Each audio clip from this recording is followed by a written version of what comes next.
Selamat malam Bapak Ibu dan saudara-saudara. Saya Pendeta Aam, senang sekali dapat menjumpai Bapak Ibu kembali di dalam acara renungan malam Gereja Kristen Pasundan Cimahi. Bapak Ibu, sudah 4 kali berturut-turut melalui renungan malam ini kita mendalami tema yang berkaitan dengan Roh Kudus. Nah, pada renungan saat ini merupakan kesempatan terakhir untuk kita membahas topik yang berkaitan dengan Roh Kudus. Sebelum Kamis depan beralih ke topik lain, sehingga saat ini, karena ini menutup pembahasan kita tentang Roh Kudus, saya ingin menggarisbawahi seluruh pembahasan tentang Roh Kudus di bawah tema Roh Kudus bagiku, Roh Kudus bagi saya dan Anda semua. Nah, Bapak Ibu dan saudara-saudara, sebelum kita membaca Alkitab, terlebih dahulu marilah kita bersama-sama meneduhkan diri. Kita masuk dalam saat teduh.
Mari kita bersatu di dalam doa. Ya Allah, Roh Kudus, kami mengucap syukur pada malam ini kami bersama-sama boleh kembali dipersekutukan dalam renungan malam. Renungan malam yang secara khusus diperuntukkan bagi keluarga-keluarga. Kami sebagai keluarga sungguh mengucap syukur ya Tuhan. Ketika sampai saat ini kami dianugerahi kesehatan, kekuatan oleh Tuhan. Bahkan kami bersyukur karena kami tetap menerima kesempatan yang baik dari Tuhan. Ketika kehidupan saat ini masih diperhadapkan kepada berbagai kesulitan, berbagai himpitan, kami tetap diberi jalan keluar oleh Tuhan. Sehingga kami bersama-sama boleh ada sebagaimana kami ada saat ini. Tuhan, sebelum kami bersama-sama beristirahat di tempat kami masing-masing, kami ingin datang kepada Tuhan. Selain kami memohon perlindungan dan penyertaan Tuhan, kami ingin tetap diberi terang Tuhan. Berfirmanlah kepada kami ya Tuhan, karena firman Tuhan adalah pelita bagi kaki kami dan terang bagi jalan kami. Kuasailah kami dengan Roh Tuhan. Berilah kepada kami telinga yang mendengar dan hati yang tulus menyambut firman Tuhan. Di dalam nama Tuhan Yesus kami berdoa. Amin. Bapak Ibu dan saudara-saudara, bagian Alkitab yang akan menjadi renungan kita di bawah payung tema Roh Kudus bagiku akan dibaca dari beberapa Alkitab yang berkaitan secara khusus dengan Roh Kudus. Beberapa ayat sudah pernah kita baca, tapi saat ini sekali lagi kita ulang. Yang pertama adalah Injil Yohanes pasal 14 ayat 16-17. Ini adalah perkataan Tuhan Yesus, demikian firman-Nya. Aku akan meminta kepada Bapa dan ia akan memberikan kepadamu seorang penolong yang lain, supaya ia menyertai kamu selama-lamanya, yaitu Roh kebenaran. Dunia tidak dapat menerima dia, sebab dunia tidak melihat dia dan tidak mengenal dia. Tetapi kamu mengenal dia, sebab ia menyertai kamu dan akan diam di dalam kamu. Lalu di Kisah Rasul-Rasul 1 ayat 8, Tuhan Yesus pun sebelum naik ke surga kembali berkata kepada murid-muridnya, Kisah Rasul 1 ayat 8, tetapi kamu akan menerima kuasa kalau Roh Kudus turun ke atas kamu, dan kamu akan menjadi saksiku di Yerusalem dan di seluruh Yudea dan Samaria dan sampai ke ujung bumi. Selanjutnya, bagian yang ketiga adalah 1 Korintus 12 ayat 1 sampai 3. Ini adalah pengajaran Rasul Paulus kepada jemaat di Korintus. Paulus di dalam 1 Korintus 12 ayat 1 sampai 3 mengatakan demikian. Sekarang tentang karunia-karunia roh, aku mau saudara-saudara supaya kamu mengetahui kebenarannya. Kamu tahu bahwa pada waktu kamu masih belum mengenal Allah, kamu tanpa berpikir ditarik kepada berhala-berhala yang bisu. Karena itu aku mau meyakinkan kamu bahwa tidak ada seorang pun yang berkata-kata oleh Roh Allah dapat berkata, terkutuklah Yesus. Dan tidak ada seorang pun yang dapat mengaku Yesus adalah Tuhan selain oleh Roh Kudus. Ada rupa-rupa karunia tetapi satu Roh, dan ada rupa-rupa pelayanan tetapi satu Tuhan. Dan ada berbagai-bagai perbuatan ajaib, tetapi Allah adalah satu yang mengerjakan semuanya dalam semua orang. Tetapi kepada tiap-tiap orang dikaruniakan penyertaan roh untuk kepentingan bersama. Sampai sedemikian jauh pembacaan Alkitab. Berbahagialah kita yang mendengar firman Tuhan serta memberlakukan di dalam hidupnya. Bapak, Ibu, dan saudara-saudara, tadi saya sudah katakan sudah sejauh ini 4 kali berturut-turut kita bersama-sama mempercakapkan Roh Kudus. Kali yang terakhir, sebelum beralih ke topik yang lain, saya ingin bertanya, sudahkah kita memahami siapa Roh Kudus itu? Apa peran dan yang dikerjakan oleh Roh Kudus? Apa yang menjadi hak istimewa Roh Kudus? Apa hubungan antara aku sebagai orang beriman dengan Roh Kudus? Bapak Ibu, 4 pertanyaan ini menjadi penting supaya kita lebih menghayati arti Roh Kudus di dalam kehidupan kita. Saya ingin kembali mengingat tentang pertama, nama-nama Roh Kudus. Bapak Ibu, kalau kita membaca Alkitab, maka kita akan menemukan beberapa nama yang berhubungan dengan Roh Kudus itu. Misalnya, kalau kita membaca Kejadian 1 ayat 2, Keluaran 31 ayat 3, Matius 3 ayat 16, Roma 8 ayat 9. Di situ disebutkan bahwa Roh Kudus itu ternyata adalah Roh Allah sendiri. Selanjutnya, kalau kita membaca di dalam Yesaya 63 ayat 10, Matius 1 ayat 18, Markus 1 ayat 8, ya, Roh Kudus memang roh yang khusus, kadosi, roh yang spesial. Lalu kalau kita membaca Yohanes 14 ayat 16, dan surat 1 Yohanes pasal 4 ayat 6, Roh Kudus juga disebut roh kebenaran. Tadi di dalam Yohanes pasal 15 ayat 26, serta Yohanes 14 ayat 16 yang kita baca, disebutkan bahwa Roh Kudus itu adalah penghibur, penolong, Parakletos. Dan yang terakhir di Kisah Rasul 16 ayat 7, Filipi 1 ayat 19, ternyata Roh Kudus juga adalah Roh Yesus. Nah, apakah roh yang bermacam-macam namanya itu memang menunjukkan adanya banyak roh, Bapak Ibu?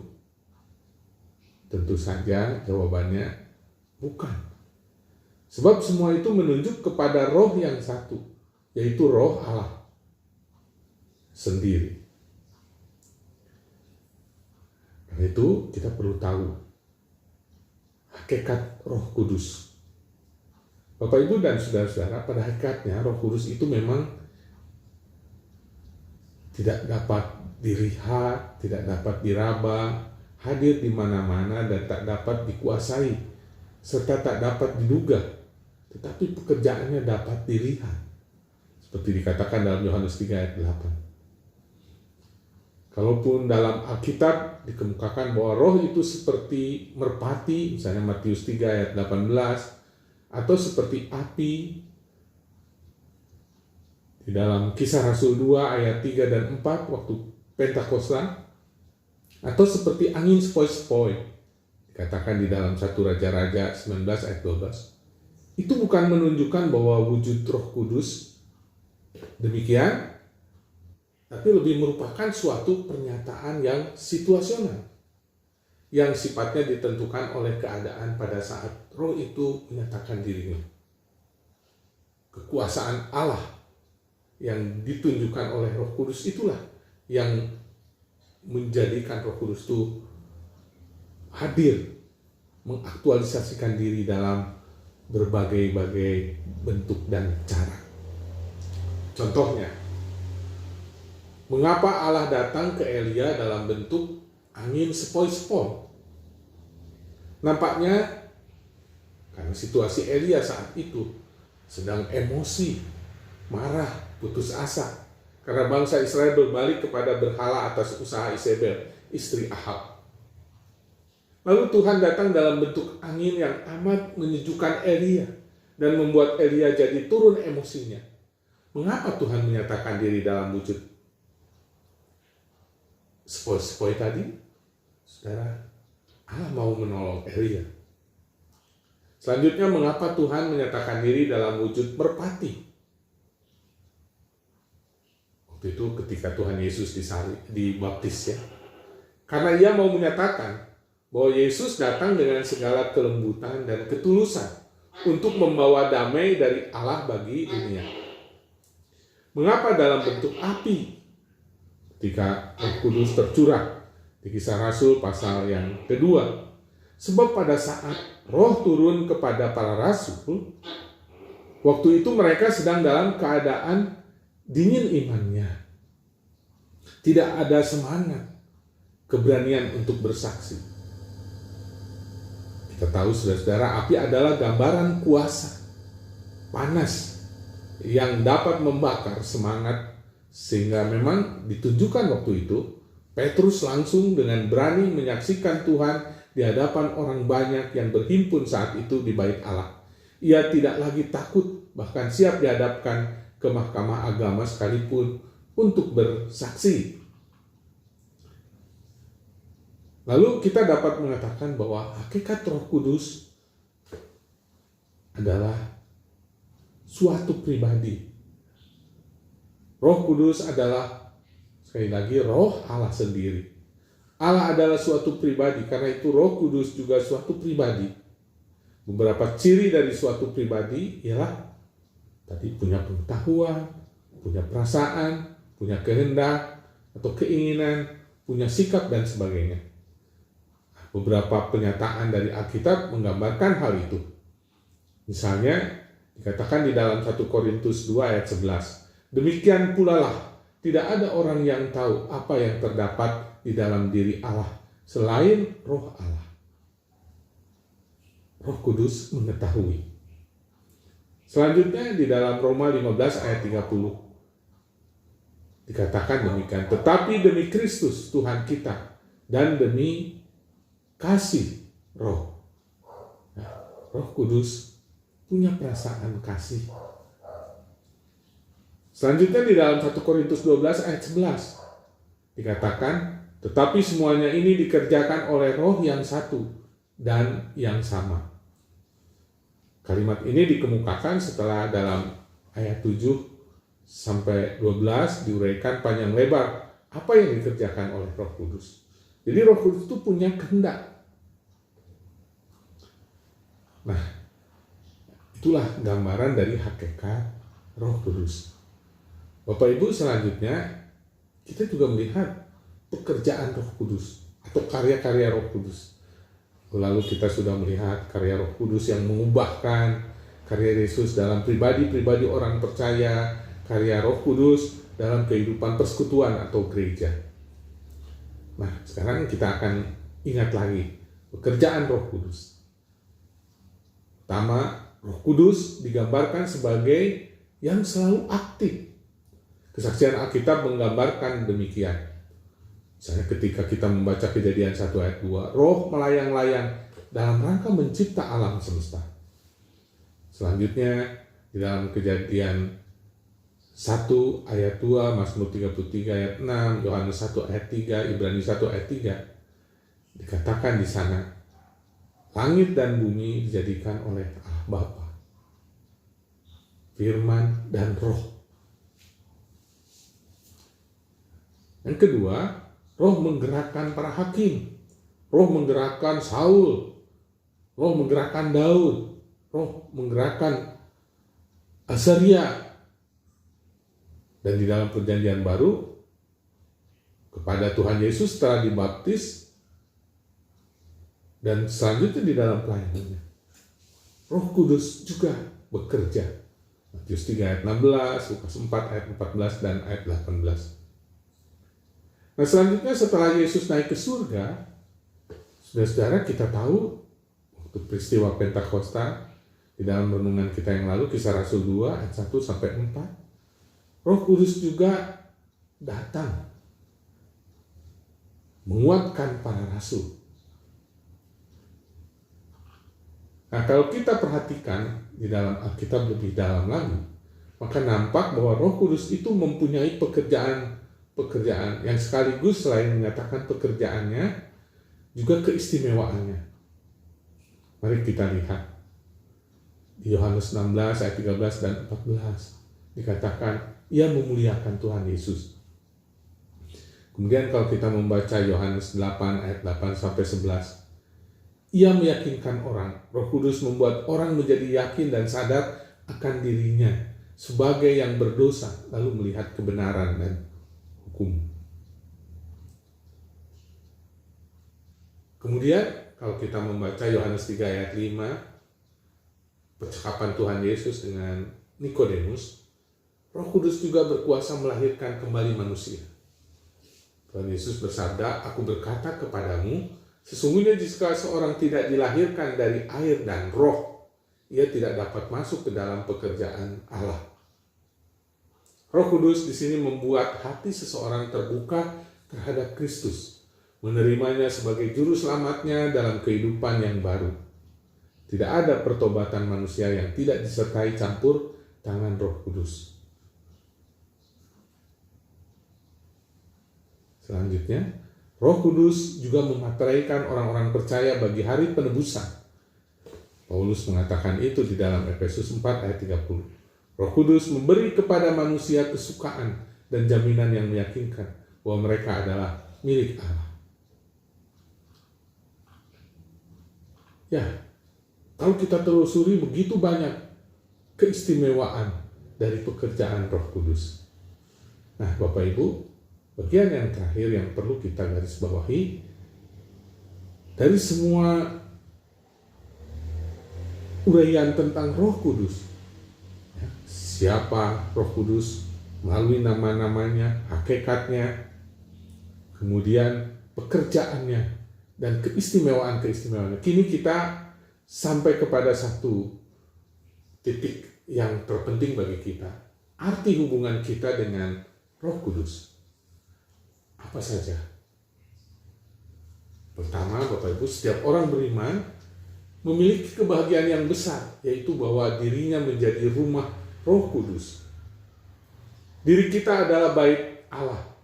Demikian dikatakan oleh Rasul Paulus dalam 1 Korintus 3 ayat 16 dan 1 Korintus 6 ayat 19. Bapak Ibu, kedudukan ini tidak begitu saja menjadi milik kita, tapi diberikan kepada kita dengan harga yang amat mahal yang telah lunas dibayar oleh darah Kristus sendiri.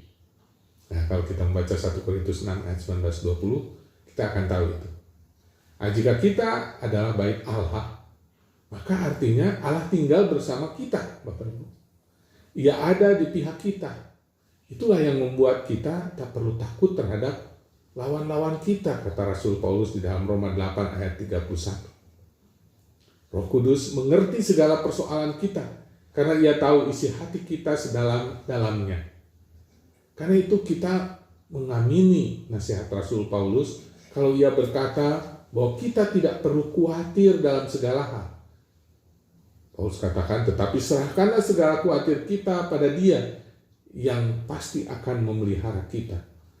Roh Kudus adalah penghibur sejati. Yang kedua, arti hubungan kita dengan Roh Kudus. Roh Kudus dalam diri kita juga bukan hanya memberi kita suatu penghiburan. Kita juga dipanggil untuk waspada benar, Bapak Ibu. Sebab Dia yang tinggal di dalam kita, yang menjadikan tubuh kita sebagai bait Allah, sangat mengetahui segala niat hati kita yang sedalam-dalamnya. Coba baca dengan baik dan resapkan apa yang ditulis dalam Mazmur 139 ayat 1-5 tentang kemahatauan Allah. Allah tahu ketika kita duduk dan berdiri, Allah tahu ketika kita berbaring, bahkan Allah tahu ketika kita jauh di atas atau jauh di bawah. Nah, atas dasar itulah maka kita, Bapak Ibu, tak boleh mengeturi diri kita, ya, mengotori rumah Roh Kudus, yaitu diri kita sendiri. Sebagai rumah Roh Kudus, kita diperingatkan dengan tegas di dalam 1 Korintus 3 ayat 17. Jika ada orang yang membinasakan bait Allah, maka Allah akan membinasakan dia. Sebab bait Allah adalah kudus, dan bait Allah itu adalah siapa? Adalah Anda dan saya. Semua orang percaya. Nah, selanjutnya yang ketiga, Bapak Ibu, tentang arti hubungan kita dengan Roh Kudus. Penting kita menyimak apa yang disabdakan oleh Tuhan kita, Tuhan Yesus, ya, di dalam Matius 12 ayat 21 dan 22 yang mengatakan demikian. Sebab itu aku berkata kepadamu, segala dosa dan hujat manusia akan diampuni, tetapi hujat terhadap Roh Kudus tidak akan diampuni. Apabila seseorang mengucapkan sesuatu menentang anak manusia, ia akan diampuni. Tetapi jika ia menentang Roh Kudus, ia tidak akan diampuni. Di dunia ini tidak, dan di dunia yang akan datang pun tidak. Itu perkataan Tuhan Yesus. Nah, jadi Bapak Ibu, Roh Kudus adalah roh pemberi peringatan supaya kita tidak jatuh binasa.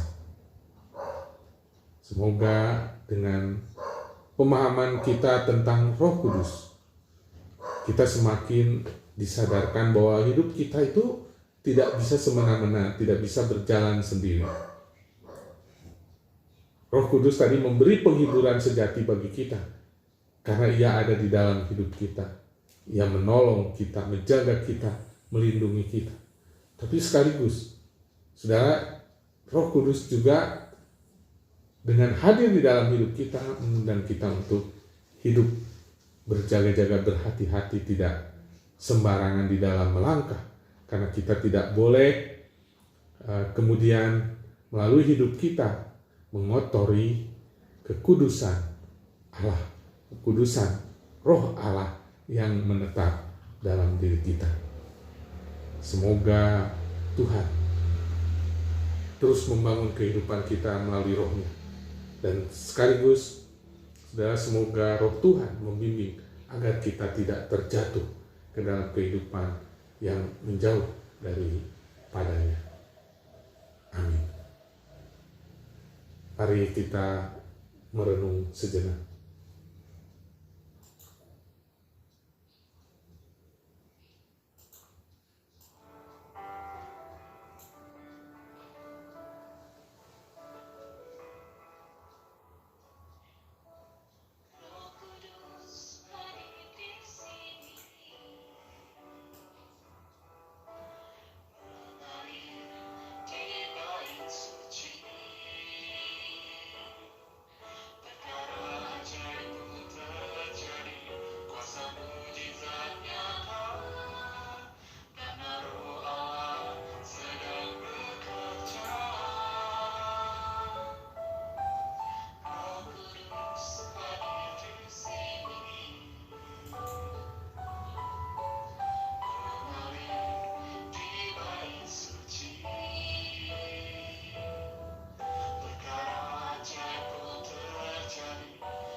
Mari kita kembali berdoa. Roh Kudus, Roh Allah yang berkenan menetap di dalam hidup kami sungguh bersyukur. Kehadiran-Mu di dalam hidup kami memberi arah, pengharapan, dan kepastian bagi kami. Namun kehadiran-Mu di dalam hidup kami juga sekaligus mengundang kami untuk hidup lebih berhati-hati. Karena kami tidak boleh mencederai, mengotori kekudusan-Mu. Mampukanlah kami untuk hidup kudus di hadapan-Mu. Oh Allah, Roh Kudus, sebelum kami bersama-sama mengakhiri perenungan malam ini, perkenankan kami tetap bersandar kepadamu. Kiranya Engkau juga yang akan melindungi kami malam ini. Biarlah kami mendapat istirahat yang baik daripadamu. Ketika kami berbaring, biarlah kami mendapat kelepasan dari segala keletihan. Ketika kami tertidur, lindungilah kami di dalam segala ketidakberdayaan dan ketidaksadaran kami akan segala hal. Kami lemah, biarlah Engkau menjadi pelindung kami. Dan ketika Engkau ciptakan hari baru esok, Tuhan, biarlah Engkau juga yang berkenan dengan belas kasih-Mu mengaruniakan kehidupan baru kepada kami. Dan jika kami diperkenankan memasukinya, biarlah kami senantiasa dipertautkan hanya kepadamu.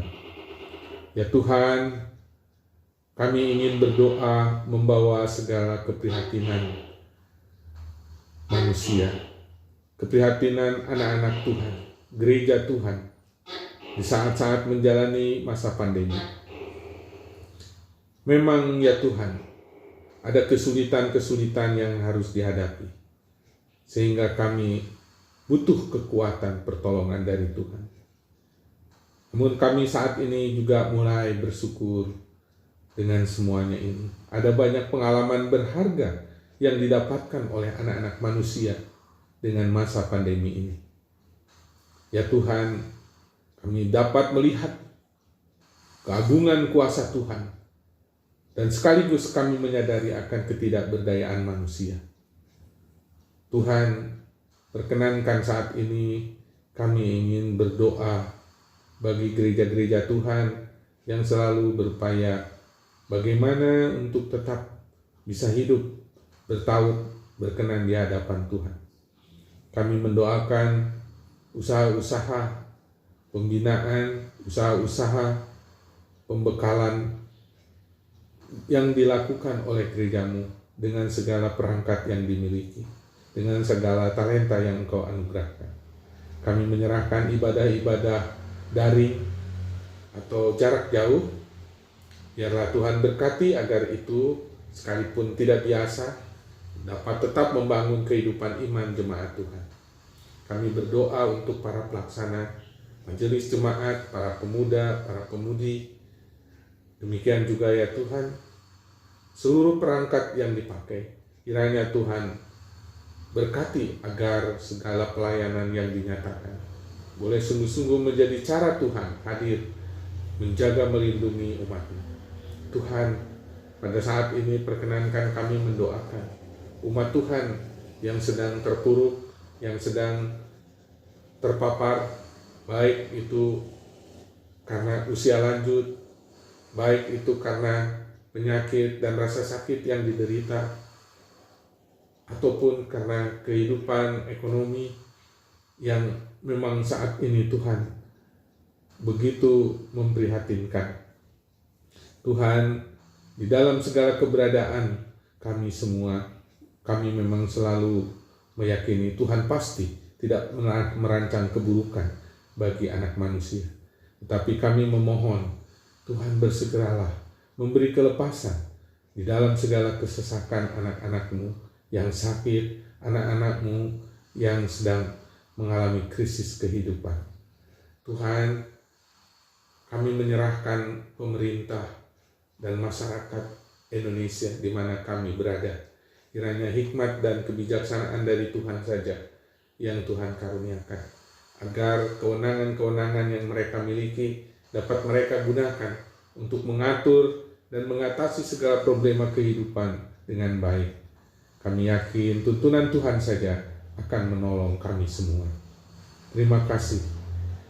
Kami sungguh ingin meneduhkan diri, bergantung bersandar kepada Tuhan malam ini. Kami bawa dan kami mohonkan doa kami hanya di dalam nama Tuhan Yesus, Tuhan dan Juru Selamat kami. Amin. Bapak, Ibu, dan saudara-saudara, selamat malam, selamat beristirahat. Semoga Bapak Ibu mendapat istirahat yang baik dari Tuhan. Mari kita syukuri anugerah istirahat dari Tuhan malam ini. Dan saya berdoa kita bisa berjumpa kembali dalam kesempatan yang akan datang dalam keadaan lebih baik dari hari ini.